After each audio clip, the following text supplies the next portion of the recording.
The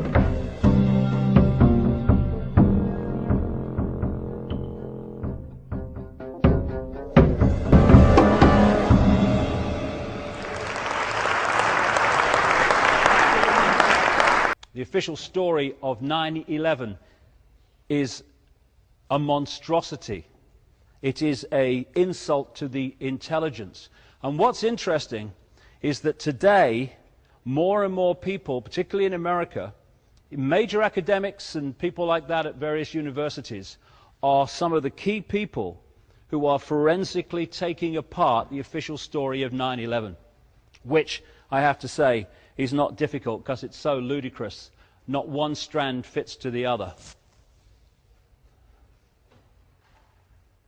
This is a headscarf that was supposed to be in a plane that crashed in Pennsylvania, Flight 93.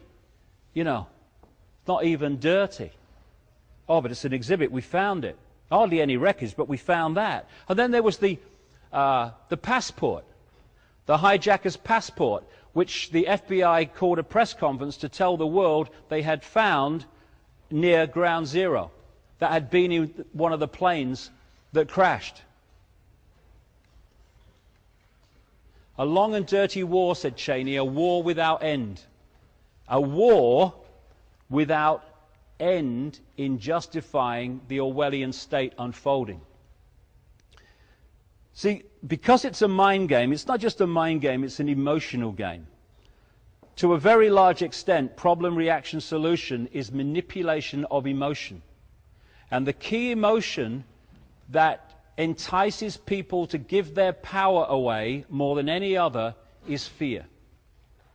People who are in fear of something give their power away to anyone they think will protect them from what they've been manipulated to fear. The more we can be persuaded to be frightened, the more likely we are to acquiesce to apparent solutions to that which we are frightened of. They need to put us into a mentality of fear and survival, fear of not surviving, fear of tomorrow, fear of meeting the check at the end of the month, paying the mortgage, meeting the rent, fear of whether you're going to lose your job, fear of the economy, fear of terrorism, fear of global warming. Oh my God. We're being bombarded with reasons to fear because that is the key controlling force above all else. And we've got a choice. We've always got a choice between acquiescing to that fear and in doing so acquiescing to this Orwellian state, or dropping our obsession with fear, lifting our heads and doing something about it. Like stopping cooperating with the building of our own prison.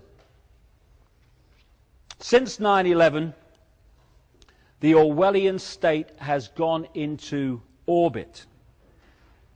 Latest figures, and they are the latest because it ain't over yet, is that when you walk through the average city in Britain today, you're seen on average by about 300 cameras. They're now talking about iris scans, fingerprints, DNA databases. It's the totalitarian tiptoe. This, after the London bombings, this came up around London, secure beneath watchful eyes. And that's a poster from Nazi Germany justifying more control and taking freedoms away to protect the people. Someone sent me this week, this is at Sheffield bus station in Yorkshire. DNA, spit and run, you'll still get caught. DNA, every bus, tram and interchange has DNA testing kits. Spit at the staff and you can be traced and prosecuted, even if you don't know, we don't know what you look like. And your records will be on the national database forever. You now go on the DNA national database, not for being charged with anything, not for being convicted with anything, but for being arrested for anything.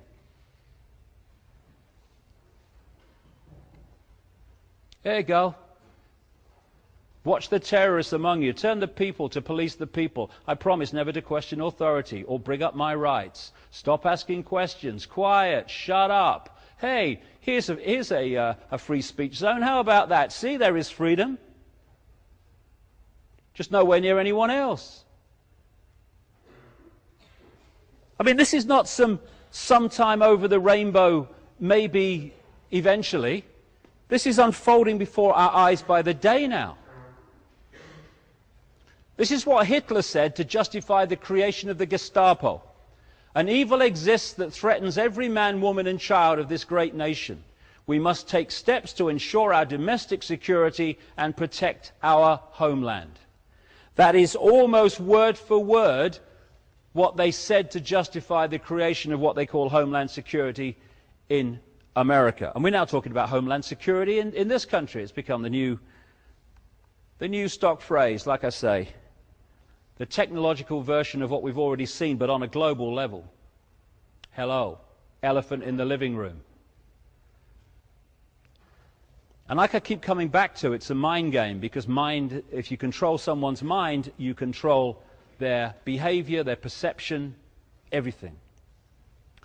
And what all this is doing on a deeper level of the psyche is turning us in, that's the idea and the attempt, to turn us into the equivalent of laboratory rats in a maze.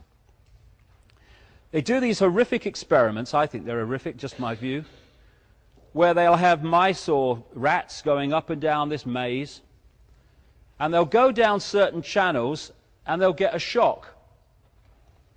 And they'll go again and they get a shock and they turn back. And eventually they've been shocked so many times that they don't go down that channel anymore.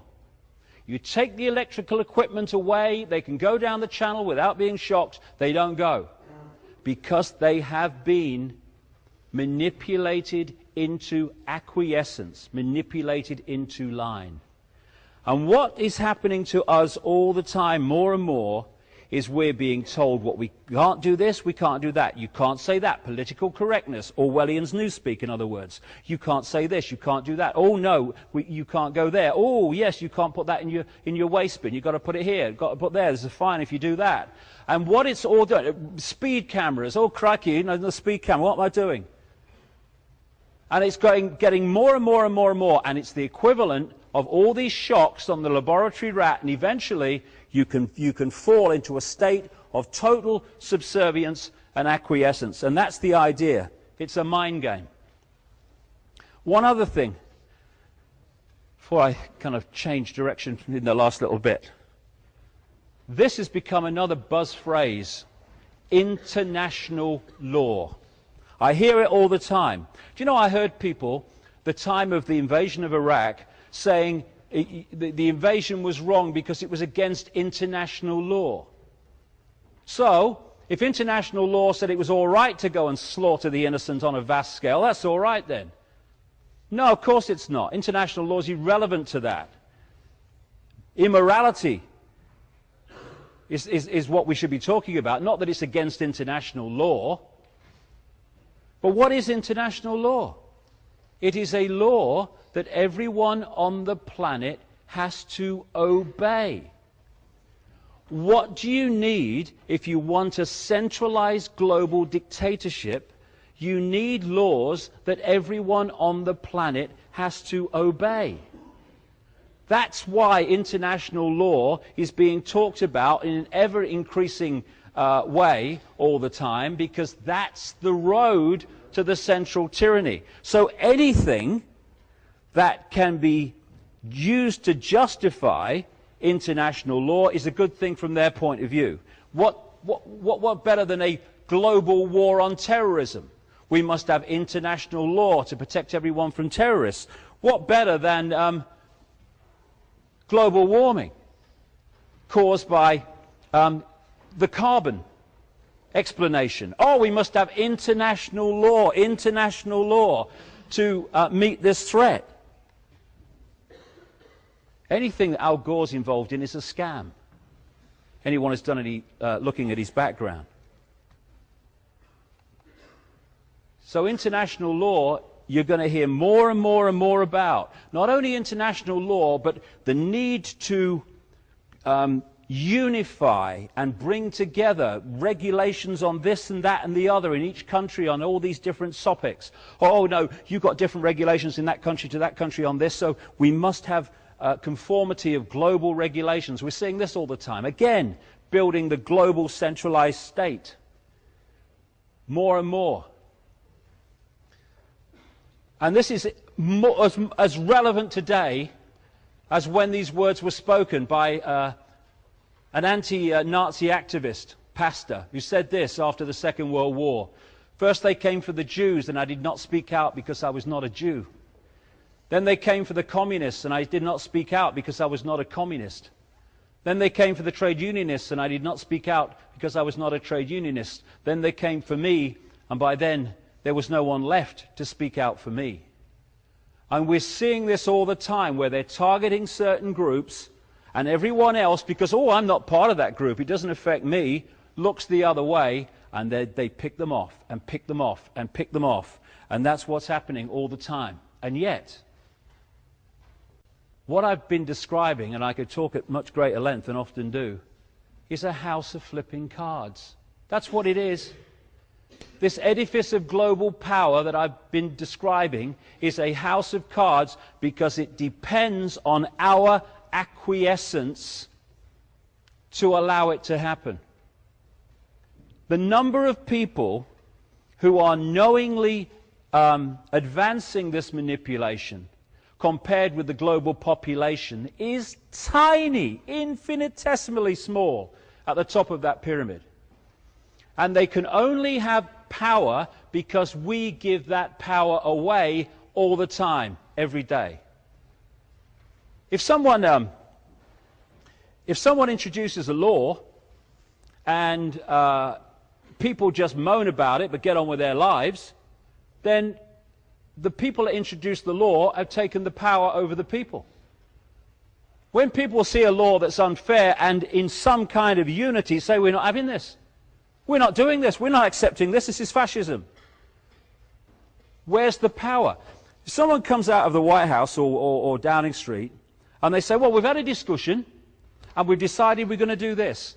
If enough people say, no, we're not, where's their power? They have no power. Their power is in people saying, oh, bloody another fascist law, look, what can you do though? One of the reasons that the poll tax law had to be changed in the time of Margaret Thatcher is because for once the effect of it went across income brackets and classes. So middle class people were affected by it as well as working class people. And therefore we had some kind of unity in resisting it. What happened? They had to change it. This is what we need to do, is stop being divided and ruled on the basis of class and religion and color and all this crap, and start some kind of unity. Because we can either accept Big Brother, or we can say we're not having it. And if we don't come together and say we're not having it, then I'm 56. I think I said earlier. What have I got? 10 years left, 20 if I'm lucky? But the people in this room, most of them, you're going to have to live most of your lives under this stuff. My grandchildren are. My children are. And it's no good looking back when all these structures of control are in place and saying, I wish I'd have done something then. One of the things we can do is stop bloody joining the sodding army for a start. Albert Einstein said, the pioneers of a warless world are the youth who refuse military service. It's the guys that declare wars never fight them. Have you noticed that? If George Bush had been on the front line in Iraq when the first bullet was fired, he'd been under a bed in Houston when the second bugger went off. Oh no, we declare wars, you go and fight them. But more than anything, we need to free our minds because it's through our minds that this control, this acquiescence, this herd mentality that allows this to happen is unfolding.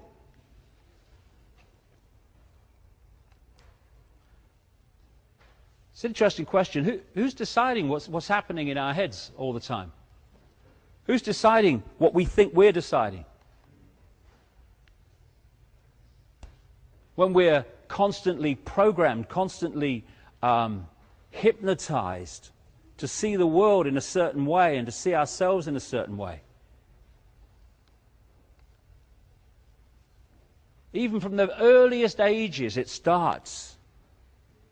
The programming of reality and the microchip. I'll tell you a quick story about microchips. In 1997, I got a call from someone I know asking if I would meet a CIA scientist in America because he wanted to tell me things that he wanted to get out into the public domain, but he couldn't do it for reasons that became obvious. So I met him, and he told me the story of how he joined the CIA. He's a cutting-edge scientist, apparently, in the area of magnetics. And he thought he was serving his country. Down the bottom of the pyramid, I'm serving my country. He soon realized that the agenda that I'm talking about is actually happening and being orchestrated behind the scenes. And he rebelled and said, I'm not working for you anymore. He then leaves his house and then shortly afterwards has complete missing time until he woke up on a medical type bench in a room, and as he got his faculties back he started to realize there's something stuck to his chest. And as he was telling me this story, he was opening his shirt, and on his chest was this see-through, almost like a shampoo sachet, I suppose you could call it, and inside was this orangey golden liquid. They're known in the CIA as patches. Someone's been patched. And he told me that what they do is the drug in this patch, the body is manipulated to need to survive. And it lasts for 72 hours and has to be replaced. And if it's not replaced, you start to die a very unpleasant death. And he tried it after he was patched, and he's sure they weren't kidding. And what he was told is, you work for us or we remove the patch. And he said there are endless numbers of scientists in the really secret projects in America, I guess elsewhere too, who are patched for this reason. And so he was trying to get out what was happening because he couldn't. And what he told me was, tell people if they say no to one thing, say no to the microchip. Because he said even people who have begun to wake up to what's going on are seeing the microchip as just electronic tagging. It is not. That is only part of it, knowing where people are all the time, as with that example earlier. The main thrust and the main reason for microchipping, he said, is not the messages going from the chip to the computer, it's the messages coming the other way. And he said that through this process, and he told me then that microchips outside the public arena were so small people wouldn't believe it. Well, we're now seeing that that's true, all these years later. He said that from a microchipped person, from a microchip in a person, they can manipulate them mentally, emotionally, and physically from a distance through the chip. And that's the idea, to get inside the body computer, if you like, and externally manipulate its thought and emotional processes and its physical state. The Matrix movies I found very interesting. There were lots of very good symbolism in there, where the Neo character is told by the Morpheus character that he's a slave and that he needs to recognize he's a slave. And that's the first step to freedom. The first step to freedom within this gathering Orwellian world is to realize that we are in a gathering Orwellian world, because once that realization comes, then we start to see the bars. We're no longer sitting in a cell without bars thinking we're free. We can start to see the bars. Once you see the bars, you can start to think, well, what do I do about it? And then the next thing, that we want to be free. That we don't want to be sheep anymore. That we want to take our minds back. That we want to have our own opinions and our own views, and not those that are bombarded at us daily through education and through the media and all the other sources of so-called information. And then there's the transformation, where you open your mind and break the spell that so many people are under, the hypnotic spell of seeing the world in a certain way. And when you realize, or you start to transform, you realize a staggering fact, which the cutting edge of science is now beginning even to identify, that this world we think is physical is an illusion. It's an illusion. There is no out there in terms of physical things that we perceive out there. What is out there are just frequency fields which we are decoding into a holographic reality that only exists in our minds. It's like the same principle as a television. The only place that television exists as we perceive television, which is programs on the screen, in pictures, is on the screen. Everywhere else, television is frequency fields and electrical circuits. The only place that the internet exists as we perceive the internet, in graphics and texts and websites, is on the computer screen. Everywhere else, they are electronic circuits, etc. And our reality is a reality that we decode from frequency fields into, apparently, a physical world, but it's just a holographic illusion. And therefore, if you know that that's what we're doing, and the population have no idea that that's what they're doing, you are suddenly in an extraordinarily powerful place to manipulate how we perceive reality en masse. I mean, these pictures, very simple pictures, are actually flat pictures on a pavement, which look three-dimensional because of the way our brain reads them. That pinky color is exactly the same in both lines, but our brain reads them differently because of the way it's laid out and the colors around them. Most people will read this as a bird in the bush, because that's what it appears to say. It actually says a bird in the bush. The brain has decoded it on the basis of what it thinks should be there. Some people will see optical at the top, some people will see illusion. Some people will see good, some people will see evil. It's the way our brain decodes reality. These are real simple examples, but it gets much more complex. As Einstein said, reality is an illusion, albeit a persistent one. This world that we think is kind of infinite is like a television channel, holographic television channel. In the space that I'm occupying now are all the television channels and radio station frequencies broadcasting to Oxford. I can't see them, they can't see each other, because they're operating on different wavelengths.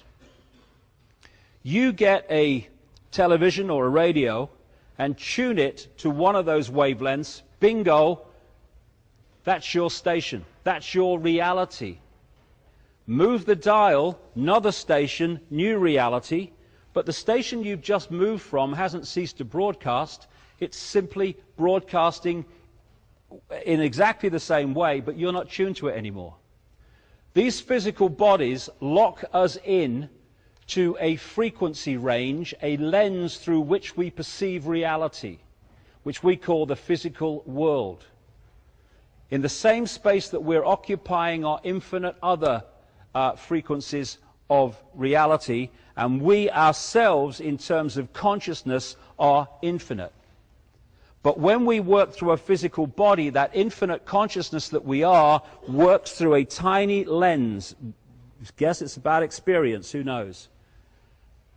And when you start to identify that this body, this vehicle, this biological computer is who we are, you get locked in the five-sense prison pretty damn fast. Once you realize you are consciousness having an experience through this physical body, your mind starts to open and see that we are infinite, not Bill Bloggs or Charlie Smith, I've got no power, I'm just Joe Public. There's a wonderful American comedian. Have you come across this guy, Bill Hicks? Genius he was. And he said this as part of a joke, but he was a very profound man. All matter is merely energy condensed to a slow vibration. We're all one consciousness experiencing itself subjectively. There's no such thing as death, life is just a dream, and we are the imagination of ourselves. And the key to mass control is the manipulation of the imagination of ourselves. The manipulation of how we decode reality into the perception of the world we see. People say seeing is believing.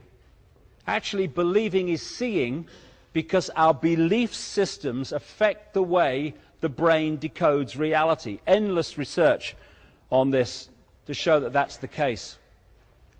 As William Blake said, if the doors of perception were cleansed, everything would appear to man as it is, infinite. But through the lens of the physical body, particularly the manipulated one, it seems anything but that. It seems that everything's apart from everything else and there is no unity. As this guy, H.M. Tomlinson, said, we see things not as they are, but as we are. And if you can manipulate what we are, you manipulate the way we see the world. And we are encouraged to see the world in a state of division, of apartness. I am apart from you. I have no connection because you're there and there's space in between us.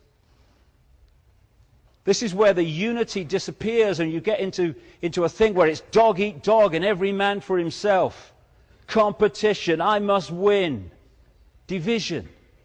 When we are all one consciousness, experiencing itself subjectively, having an experience through different physical forms.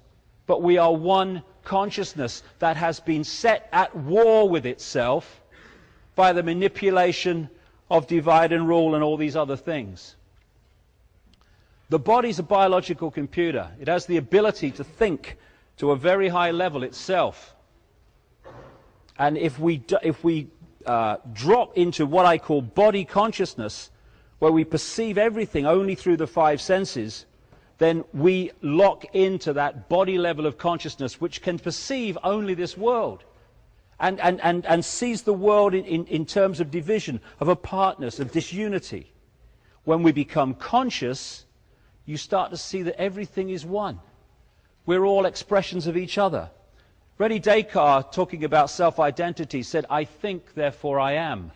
I would suggest it's more like, I compute, therefore I am. Because these computers are programmable. You can program them to decode reality in a way that suits the agenda. And they have massively. Someone like Paul McKenna, simple things that he does, programs the brain to decode reality in the way that it has been manipulated and programmed to do so. Whether you saw this thing on Top Gear some years ago, where he got this guy Hammond in this car through hypnosis to believe that he was driving a real Porsche 911. And when Clarkson drove another toy car into it, he reacted as if he'd just done it to his real car. and many other things that he did under hypnosis. Why? Because he had been implanted with a belief which then edited his reality to fit the belief. And this is happening on a mass scale. The human race, overwhelmingly, is under mass hypnosis, programmed to see itself and the world in a certain way.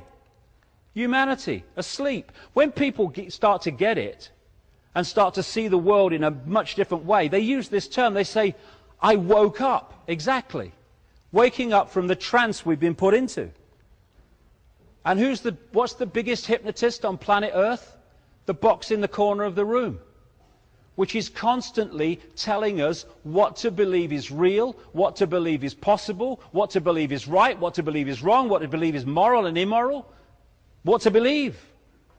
Hypnosis is what it is. We see things not as they are, but as we are. And when we see the world only through the five senses, because I'm Joe Bloggs and Ethel Smith, and we drop into body consciousness alone, then we drop into a box of limitation. And once we have stopped connecting with higher levels of our consciousness and observing the world from that point, we only have one place to go to get a fix on who we are and the nature of reality, and that's out there through the eyes and the ears. And who controls that? The mainstream media, the education system. Put them in the box, lock them in body consciousness, then program the computer to see the world the way that suits our agenda. Know thyself. How many people even think about that? Who am I? What am I doing here? What time's EastEnders on, Nunny? This is, I've done a lot of research on near-death experiences and what people have experienced in the near-death state. And I thought this one was brilliant. This is what one guy said he experienced. Everything from the beginning, my birth, my ancestors, my children, my wife, everything comes together simultaneously. I saw everything about me and about everyone who was around me. I saw everything they were thinking now, what they thought then, what was happening before, what was happening now. There was no time, there is no sequence of events, no such thing as limitation, of distance, of period, of time, of place. I could be anywhere I wanted to be simultaneously. How could he say that? Because he had withdrawn from the lens of the body computer that locks us into this tiny frequency range called visible light, that we think is everything, when it is an infinitesimal fraction of what exists in the very space I'm standing in now. That's who we are, and look what we've allowed ourselves to become by being told what to believe and what to perceive. We live in the equivalent of a holographic internet, as I call it. The world seems so solid, but then they say it's made of atoms which have no solidity. How is that? Because it's an illusion. Solidity is decoded. We're decoding the equivalent of the wireless internet. Around me now, around all of us now, is this wireless internet. And we are decoding it into holographic reality that we call the world. That's what it is. We are receiver transmitters of information. And if you can manipulate the computer, you can manipulate what it can perceive and what it can access. You know, one of those shaman people, the tabloid newspapers, he's a witch doctor, stupid, primitive. This is what one of them said. We are perceivers, we are awareness. We are not objects, we have no solidity, we are boundless. We, or rather our reason, forget this, and thus we entrap the totality of ourselves in a vicious circle from which we rarely emerge in our lifetime. We are awareness, that's what we are. And the idea of the manipulators is to limit that awareness as much as possible, so that we only see ourselves in limited apartness terms. We are living in a holographic world, a holographic universe, where that's a holographic print. It's basically a frequency field. And when you put a laser on it, bingo, it becomes a three-dimensional, apparently solid form. That's the world we live in. Again, holograms can look as solid as you and me. That's good, because we are holograms at the physical level. That's what we're decoding. That's what reality is. Reality is frequency fields which we decode into this so-called physical world. In the Matrix, he was seeing people like that, and then when he went through that transformation to another level of consciousness, he started seeing people like that on the right. Why? Because that's what we are at the physical level. And manipulating how we do it is the way this world is controlled. This is a wonderful book, I do recommend it, called The Holographic Universe. And there's a wonderful story in there which sums up what I'm saying here. The writer, Michael Talbot, talked about something he experienced when his father had a party and had a stage hypnotist along to do party tricks.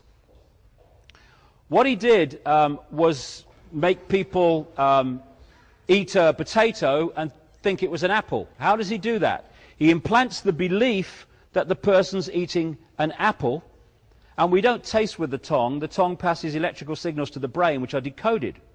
And the implanted belief decodes the potato into the taste of an apple, and the person tastes the apple.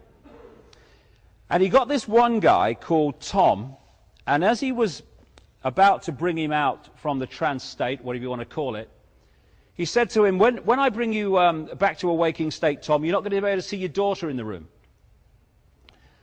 And so, before he did that, he led the daughter. Tom was sitting down, and he put the daughter right in front of Tom, so he's looking in his daughter's belly. He brings him out, apparently. Can you see your daughter in the room, Tom? Tom's looking around. No, she's not here. She's giggling, he can't hear her. The hypnotist went behind the daughter and put his hand in the small of her back and said, I'm holding something, Tom. What am I holding? He said, well, you're holding a watch. It was so obvious to him. The daughter's between him and the watch. He said, there's an inscription on the watch, Tom. What does it say? And he peered forward. He read the inscription. His daughter's here. Now, if I said that within mainstream versions of perception and reality and what this world is, people will say it's impossible. But it's not. The only place that room existed in a physical form, holographically, was in Tom's decoded reality. By putting the implanted belief that his daughter was not in the room into Tom's mind/brain, his brain ceased to decode that energy field of the daughter into holographic form. So everyone else in the room was there holographically to be seen as physical, but not his daughter, because he had not decoded her. It's exactly the same principle that in China they cannot access vast amounts of the internet because they are firewalled off. And that's what belief does. It firewalls off perception. And that's why we are bombarded with belief, belief, belief, not least belief in division instead of unity. So we end up like this. We end up locked in bubbles of imprisoned perception instead of being the free, infinite, multidimensional beings that we really are. And by disturbing the computer, you can distort massively the computer's ability to decode and perceive in the way that it should do. Not least through fear, but the stuff that we're pouring into ourselves and our kids. What is the body? It is an electrical, chemical phenomenon at this level. And what are we doing? We're filling it or bombarding it with electrochemical influences which are distorting its balance and therefore distorting its efficiency to decode reality. Aspartame, this sweetener, It's a brain suppressant. They call an excitotoxin, among many other lethal things. Who brought it onto the market? Donald Rumsfeld, when he was head of Searle Pharmaceuticals. Made a fortune by selling the rights out to Monsanto. Fluoride, another brain suppressant and excitotoxin to destabilize the efficiency of us to think straight and efficiently. This is what a chemist wrote in 1954 about fluoride, which is in more and more drinking water around the world. In the 1930s, Hitler and the German Nazis envisioned a world to be dominated and controlled by Nazi philosophy of pan-Germanism. The German chemists worked out a very ingenious and far-reaching plan of mass control, which was submitted to and adopted by the German General Staff.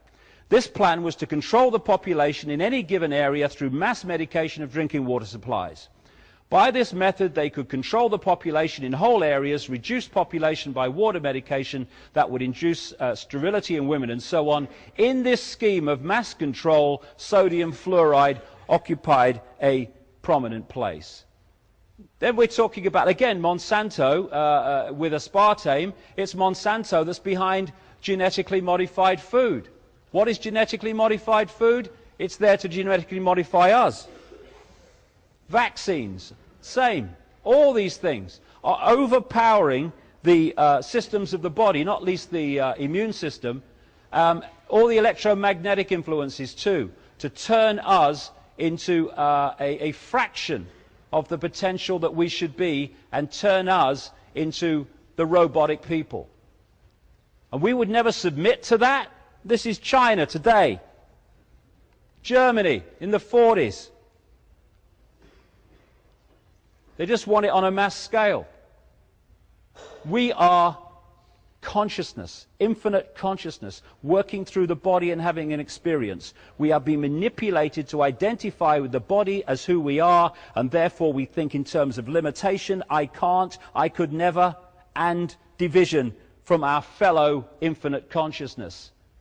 Einstein said, you cannot solve problems with the same level of consciousness that created them. And that's what we're trying to do all the time. One political party creates a mess, the other one says we'll sort out the mess, but they're trying to do it with the same level of consciousness that created the mess just gets worse. So, unless we go through an expansion of consciousness and start to see ourselves and the world in a much greater way than we do now, there's no way that we can stop what is happening, because you can't solve problems with the same level of consciousness that created them. And these people who are identifying the conspiracy on a 5-sense level, but saying we have to stockpile weapons to fight the Illuminati, they're just trying to solve problems with the same level of consciousness that created them. They create twice the problems. There is no path to peace. Peace is the path. This is the level of consciousness we've got to start going to. You must be the change you want to be in the world, or see in the world, Gandhi said. Martin Luther King, cowardice asked the question, is it safe? Expediency asked the question, is it politic? Vanity asked the question, is it popular? But conscience asked the question, is it right?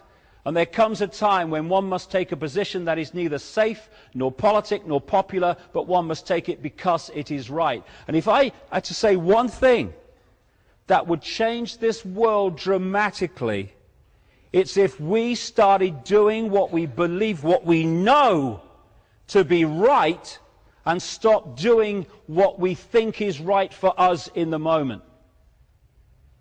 Because they are the decisions that lock us into this imprisoned reality. What are the consequences for me? Me. Not what is the right thing to do in this situation, but what are the consequences for me in this situation?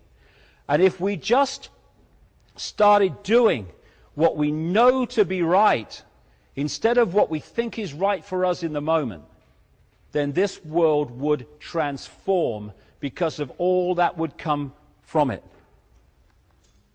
Injustice anywhere is a threat to justice everywhere, Martin Luther King said.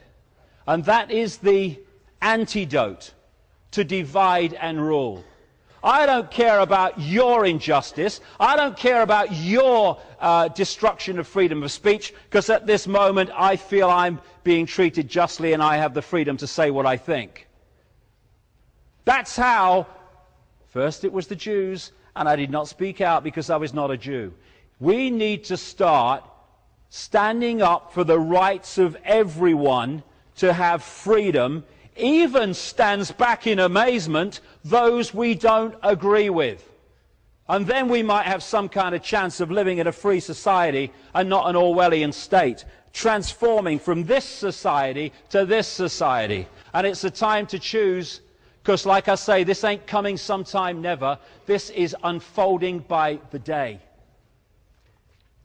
And I'll finish with this. It's how Bill Hicks, a great, great man, American comedian, died at the age of 33, I think it was. He used to finish his act like this, talking about life, because he realized that it was all an illusion, and we'd got caught in the trap of thinking the illusion is real. And illusions can only control you when you think they're real. When you know the illusion is an illusion, you can play with it and have fun with it. Great. When you think it's real, that's when it's got you. And he used to say this about life. Life is like a ride in an amusement park. And when you go on it, you think it's real, because that's how powerful our minds are. The ride goes up and down, round and round. It has thrills and chills, and it's very brightly colored, and it's very loud, and it's fun for a while. Some have been on this ride for a long time, and they begin to question, is this real? Or is this just a ride? Just an illusion we create? And others have remembered, and they come back to us and they say, hey, don't be afraid ever, because this is just a ride. And we kill those people. Shut him up, I've got a lot invested in this ride. Shut him up. Look at my furrows of worry and my big bank account and my family. This has to be real. It's just a ride. But we always kill those good guys who try to tell us that and let the demons run amok. But it doesn't matter, because it's just a ride. And we can change it anytime we want. No job, no savings or money, just a choice right now between fear and love. And that's all it is.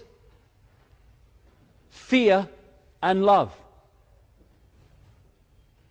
We are living in a world created by this. We will only transform this world with this. And I'll give you a quick example of what I mean with the difference. When someone says, oh, what do we do about this Orwellian state and all this divide and rule and all this war and all the rest of it?